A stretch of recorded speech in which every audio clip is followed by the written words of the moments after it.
Finance Minister Nirmala Sitharaman will be presenting the budget on Tuesday. But what does this mean for your portfolio and wallet? Well, there's a lot of anticipation as to what will change given that this is the first coalition government since 2014. While the government is aiming for continuity given that key ministers, including the Finance Minister, have retained their portfolios, there's a sense that the government may be forced to be welfare oriented and more middle class friendly because of the election results. With this difference in the political realities, will there be changes in how much taxes you and I will pay? Well, there's a lot of questions, a lot of anticipation on whether this budget will bring in happy surprises or unhappy tears, or it will just prove to be a dull day with a fancy ceremony. Fancy ceremony for the most part. Good place for entertainment, but most of the things happen outside the budget anyways. GST is out of the budget. You don't have to worry about the budget. The budget is a broad statement of interest. So you actually have a fairly interesting 1 or 2 hours of conversation around, and everybody hopes that tax come out. And for 5 years tax come nahi hota hai. Then everybody writes about it for 2 days, then everybody forgets, because then next thing happens when tax filing is there. So it's now more entertainment than anything else, but it's good. That's the way the economy should be. But well, one can always still hope. So let's take a look at what the budget might have in store for all of us.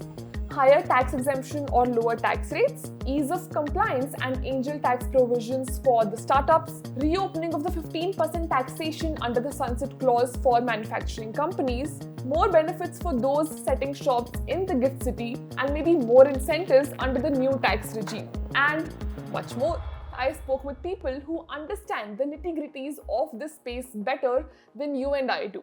Let's listen in to the insights shared by Chandy and Mithun D'Souza, tax consultants from EY, on what we can expect from the government when it comes to direct taxes in this budget. Thank you so much, Mr. Chandy and Mithun D'Souza, for being on Markets by Zerodha, where we're discussing everything budget and budget expectation, what the India Inc. is looking forward to, what the common man is looking forward to, what is it that the corporates and the retail investors and the Aam Aadmi is actually expecting from this budget next week. So to start with, what are the chances of personal tax being abolished completely? So in my view, it is highly unlikely that the personal tax will be abolished completely. It's a significant contributor to the government treasury. It's a very large contributor, and it also gets a lot of discipline in the system, the new taxpayers, a lot of TDS provisions, so on and so forth. So it's highly unlikely in my view that it will be deleted. There may be change in the exemption slabs, etc., and that may be on the anvil, but deletion is unlikely. So what's been a long-standing discussion and a demand is more rationalizing of the long-term capital gains. Also with regards to private versus public. How do you see that panning out in this budget? Will there be some discussion? Will there be some rationalization of LTCG? A lot of experts also believe that that's letting go of it completely is the way to create the ultimate wealth.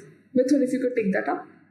Sure. So we had at least from the public market standpoint, we had no LTCG for a very long time, right? And the 10% rate was brought in somewhere around 2018 or so. So given the position where we are from a capital market standpoint right now, it doesn't look like the government will want to spook investors by making any changes to the capital gains tax rates, whether it is for long term or short term. But what we are hearing is that there is, a lot of non-alignment in terms of the number of financial instruments and the way we tax them, right? For instance, the period of holding of these instruments. What's the tax rate of some of these instruments, right? Do you apply indexation or not, right? So, for example, I could give you, say for physical gold, right? There's a different rate. If you buy physical gold, indexation is for 3 years, capital gains taxes of 20%. Now, you could have an exposure to a sovereign gold bond, which gives you an exemption, or you could invest in an ETF, which gives you a 30% rate. So even between a single asset class, there are different tax rates. So what we're hearing is there could be some level of rationalization when it comes to this, but this could be a work in progress, maybe a more a long-term plan. We don't really think that they would just pull the plug and make all changes in one shot. Of course, of course. Also, another one of the long-standing demands from the industry when we talk about India Inc. is around startups doing away with the angel tax. So, although it solves for a lot of operational hassles that startups really go through, do you think there is merit in doing away with the angel tax completely, Chandy? Right. So, the context of angel tax needs to be understood. When it was first introduced, the thought process of the government is that unaccounted money is changing hands. Yeah. Valuable companies with cash and assets in the company is being transferred at close to zero value. So, is it a benefit that is provided to another party through a company?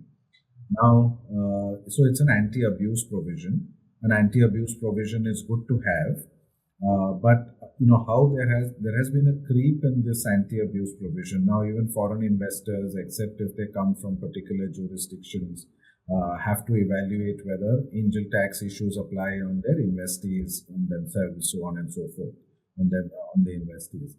So, given the kind of technological advances in the last 8 to 10 years, the stricter laws on KYC, on PMLA, etc., there is possibly a need to review angel tax in its current form and to bring some sort of a negative list of if these factors are cumulatively present in a particular transaction or in a particular price, then the department can evaluate this in greater detail. Because what this angel tax is doing is making people do or try to structure in a way that is not really as per the commercial structure agreed between the parties to protect against angel tax. For example, there may be a domestic party who may want a particular call on shares. If you offer that to the foreign party, you have all sorts of pricing guidelines, including angel tax coming. Pricing guidelines is fine, but angel tax is a complicator there. So therefore, and startups have been talking about this from every fora. Angel tax to be diluted or negative conditions to be introduced, which will make it easier for people to know that these are absolutely not permitted, and for the government also to catch the real reason behind angel tax, i.e., unaccounted wealth moving between people. So, when we talk about angel tax, are there any other safeguards today beyond angel tax that could spot, for example, instances where unaccounted money is being pumped into the companies? So, that's where it goes. So, today, once the money comes into a company, the company has, and particularly if it's coming from overseas, there are multiple reportings, right, to the RBI, to the auditor, to the company's company law board, through all your filings. So everything is disclosed. So to one extent, all of this is disclosed. Then with PMLA, with your KYC norms, who is it, and with the UBO kind of questions that are now being introduced in SEBI, where you go to the ultimate final person. With all of these provisions, I think there is enough. There are enough nets to catch the true, black money. This is ultimately black money, to ensure that it's not circulated. So I think there are enough safeguards, or there are safeguards. More can be built because the bang for this buck can be louder than this impacts a set of people who speak their mind, who are in the news, so on and so forth. And the collection may not be that very significant, but the pain for all these companies may be significant. All are getting notices, all are saying pay so much tax. They're talking about it in the news, so on and so forth. So therefore, and I'm sure the government has considered all of this, given all the representations received. I'm sure they're thinking about how can we achieve the same objective without this becoming such a talking point? Got it. Also, when we talk about corporate taxation and personal taxation both, so the corporate tax collections have been going down, while the personal tax collections have been going up.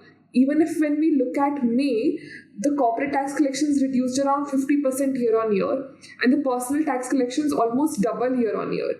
So, what does this mean for the corporates, and what might they expect from the government, and will the government be generous enough to provide that to these players? If I got your question right on the corporate tax front, what are people really expecting? I think we had a 25% rate which was brought into the statute books in 2019. The expectation is that the numbers will remain the same, at least on the tax rate front. We're not really expecting any major changes. But a couple of changes, and the most important really being on the manufacturing company front. We had a provision, section 115B, which incentivized domestic manufacturing companies who set up shop in India between 2019 and the 31st of March 2024. If you did that, you would get a 15% tax rate. The last time around during the vote on account, no changes were made to income tax provisions to extend the sunset clause of 31st March 2024. Given the supply chain disruptions, geopolitical tensions globally, we are seeing people coming down to India for manufacturing. So it may be a good time to really incentivize the manufacturing sector by sort of reopening this provision, extending it, so that at least on the manufacturing front, we would have a lower tax rate and then would have the percolating effect. It would result in more jobs and so on and so forth. So I think that's the sum and substance on the corporate tax. So in the interim budget, they only increased that sunset clause for startups and not for manufacturing companies, even though there was an expectation for manufacturing companies as well, even then. So do you think they would really actually reopen it since it has already been ended on 31st of March 2024? We hope it would happen, but we'll know on Tuesday. Going to the next question, when we talk about corporates, the corporate tax rates were reduced from 30 to 22% in 2019, as we know. And can we expect a similar thing in the coming budget? Is what you said, we might look at it being similar and not being changed at all. But anytime in the future, we would see any more reduction here, or do you think the government would stay stagnant or might increase it further? I think that's a policy question over the long term where people could get down to. So if you look at from the OECD standpoint, and the minimum tax rates which they have brought in as the sort of anti-abuse provisions to trigger the BEPS, Pillar 2, etc., has been pegged at 15%. And there are jurisdictions in the world which have a lower rate. For an emerging country like ours, tax revenue would be most important to garner. Right, and therefore, I think over a period in time, as the economy starts building further, developing further, and as the numbers become better, we might start going further downwards. But if you were to ask us right now, I don't think there will be 2019 like moment to drop that so significantly. Right.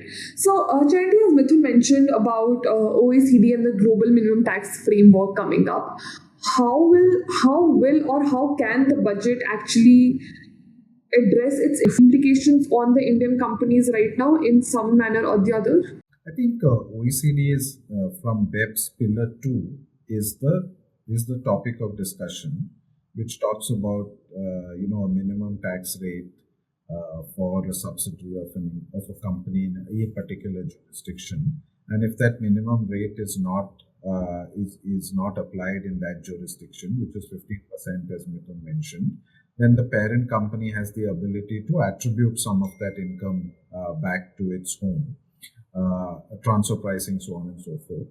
I think Pillar 2, the Indian government has been very focused and very clear in its indication that it subscribes to it fully. Therefore, It can come in the budget, but like some other, certain other amendments that have come, like equalization levy, etc., it can be in a supplementary form as well. But the government's thinking is clear, right? And when you juxtapose what Mithun said with this BEPS and India's push to it, your question of will 22 or 25 come down further, 15 is the absolute minimum. So you have only so much wriggle room. And in a developing country like ours, at least for the next decade, there's no need, because if you take the US also, they are close to 25.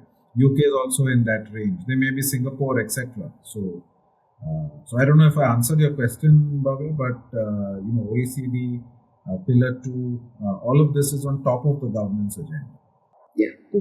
All right. So moving on from the corporate taxation to what the personal taxation front might look like. So since personal income tax makes most of the revenue kitty for the government, how can that be more aligned with the corporate tax rate? And how can more and more individuals be brought under the new tax regime in a more calibrated manner? If Mithun, you could take that up. Right. So as you know, right now there are two regimes. Right, we have the old regime where you could pay taxes on a different slab rate, but that has several deductions which individual is entitled to. Vis-a-vis the new regime, which is with 3 to 6 lakhs at 5 and 6 to 9, etc., having a very different a tax rate or different tax slab that comes with almost no deductions whatsoever. Now, if you look at practically what people have been doing, is that the real high net worth individuals who are earning 2 CR plus, etc., have been typically going for the new regime, and that's because of the surcharge effect. There's lower surcharges as you go higher under the new regime, and similarly, in case of people earning under the in the lower brackets, right, they have been going under the new regime. For everybody in between, there's always a math which is done on a year-on-year basis. You've got to see where you stand so far as HRA is concerned, interest on housing loan for self-occupied properties, etc. You do the math and you decide where you really fall under, right? So both these regimes have been running in parallel, and we've seen a real uptick in terms of compliance, and the reason for that, like I mentioned earlier, is digitization. There are nearly 33 withholding tax provisions where people withhold taxes when they make payments to you. So there's been a large increase in personal tax filings over the years. Now, in terms of, I think your question was on congruence of rates.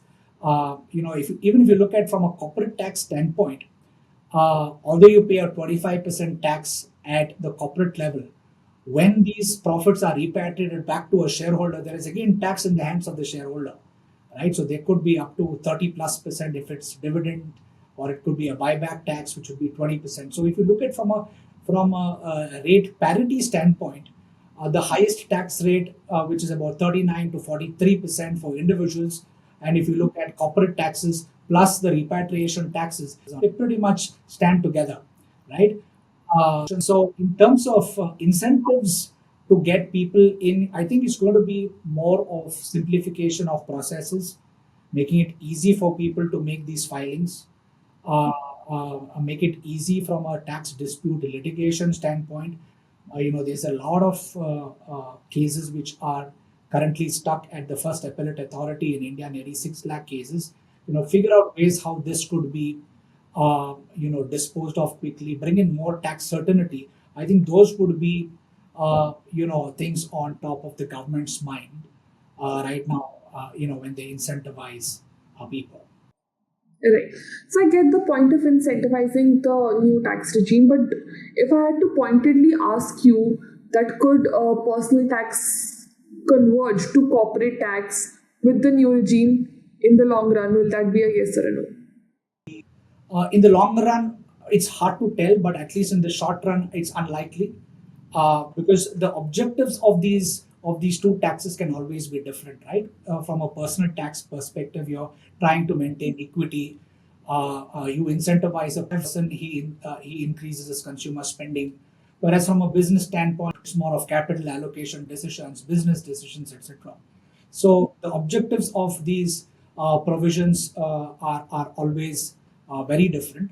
And I think it will also be a question about in the long term in balancing the books, the revenue and the expenditures, right? As more and more revenues come in, more and more as the economy grows, more and more taxes come in, we will probably see more rationalization, and that would be a gradual process. Got it, got it. So, Chandy, if we look at again the two regimes, government wants to let go of the old tax regime completely eventually. So, if that's what the purpose is, do you think there would be any changes when we talk about exemptions under ATC or other exemptions in the old regime in the union budget? So, Bhavya, there again, if you were to look at it, the government in all that it's done has been very clear when they are very clear that this is what we want to do. In that, change the tax rates, do certain things. So they have been very binary on that. On this, because different people are utilizing the different benefits like ATC, HRA, they are impacting a larger swathe of the population. I don't think they will do it in a hurry. And it will probably, they won't try to do away with all the benefits of the old tax regime and force people onto the new tax regime, because the strata of people caught in each of them is very different. So I think it will recede over a period of time. Going back to your previous question on, will you see these rates converging, corporate and personal? I think as they reduce the personal tax rate, let's say they take out the surcharges, they increase the exemption up to 10 lakhs. When they take that exemption all the way up to 10 lakhs, then a lot of the people who claim HRA, LTA, etc., and all the remaining people who claim it may not be such an impact. And it's at that point. So I think you will find it converging, you will find the old regime going away, but it will take a little time when certain other things have to happen till the government feels this will not negatively impact. We're trying to do a good thing here, but will it negatively impact people? Got it. So, since the current government is a coalition government, do you think there might be any tax dynamic changes in the tax dynamics in the current budget? I think while it's coalition, it's still, there is, it's still run if effectively the fiscal side, by the old regime. So I don't see, any very large populist measures coming on the from a tax side in the budget. But the what people are hearing and what we are all hearing is that unemployment, so on and so forth, AI coming in and impacting jobs. So the government, I think it may be too soon in this budget, but they may think deeply about companies utilizing AI and not having employees. Now it will be a very difficult thing to go and check how much AI is being used, because AI is everywhere. So in this budget, I think there will be SOPs for additional employment. There can be, and there is already a tax provision that gives you an enhanced deduction if you hire more people, so on and so forth. That's already there in the budget. Government may look around that to foster employment. They may look, there's also an intern policy that we have, internship policy. They may try to enhance that a little more. Newer technology training, so on and so forth. Exemption limits on personal tax, I think, to put more money in the hands of people, which will anyway come back as consumption tax in some ways, right? So I think those are the things, Bhavya. I don't see corporate tax rate going up back to 35%. And then there is the big elephant in the room, right? Will there be inheritance tax coming in?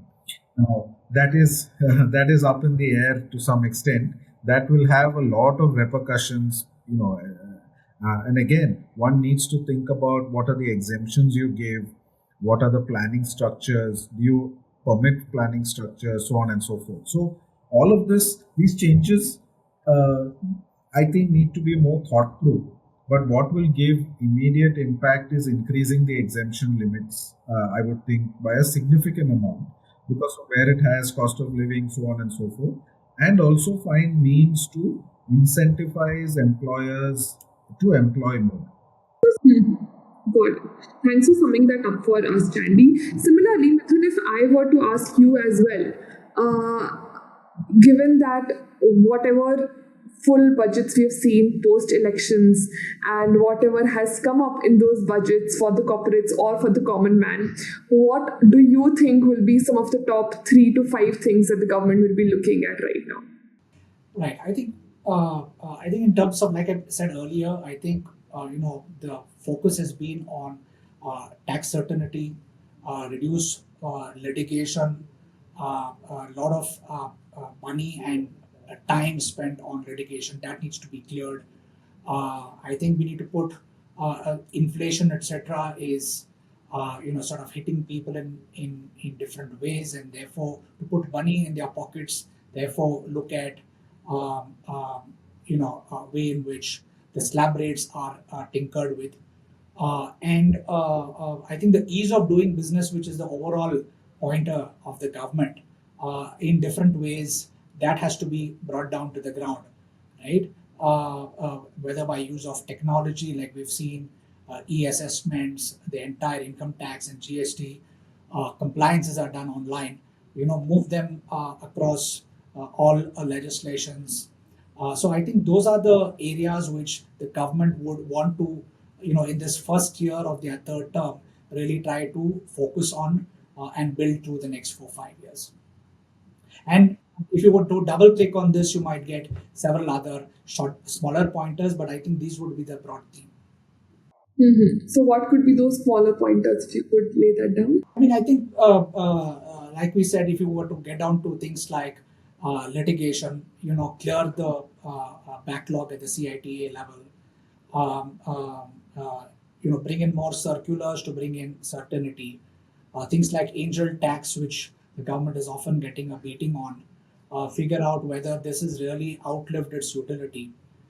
I think all of these point, the manufacturing point on 115 BAB, which will probably bring in more employment over a course in time. I think all of these will be some of the top priority agenda.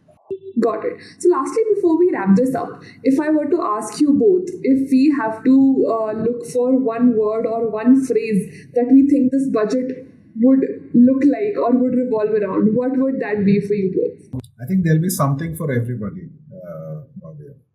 So everyone, I think the government's objective will be to make it, I would hope, a feel good. People who want infrastructure, there will be a commitment to that. There'll be commitment to agriculturists. There'll be commitment to for employment. There'll be commitment to increase the exemption limits. For corporate, some of the things you mentioned on angel tax, reducing litigation, as Mithun mentioned. So I think there will be things on all of this where all of us will think we have won in the budget. That's true for all times, but there's always one particular sector or one particular area that the budget is heavy at. For example, let's say 3 years back, it was infrastructure heavy when the PM Gati Shakti was introduced. So again, what according to you will that be? Yeah, so there, I think it's going to be on employment and everything around that, because that's what we are hearing all around, right? That's been the underpinning of a lot of conversations we've had before election, during election, after election. So that I would think we'll see a lot of measures on employment. And before I take the same question up with you, Mithun, another point that I forgot to mention earlier in the chat, do you think there would be some more provisions or some more ease of regulations for the shop setting up in Gift City as well? Yeah, that's very likely, because I think the Gift City has been the pet project of the government, right, over the last 10 years. And we are seeing more funds being set up, more financial activities, some universities setting up, and the ecosystem really going in there. We're seeing aircraft leasing, ship leasing companies being setting up there.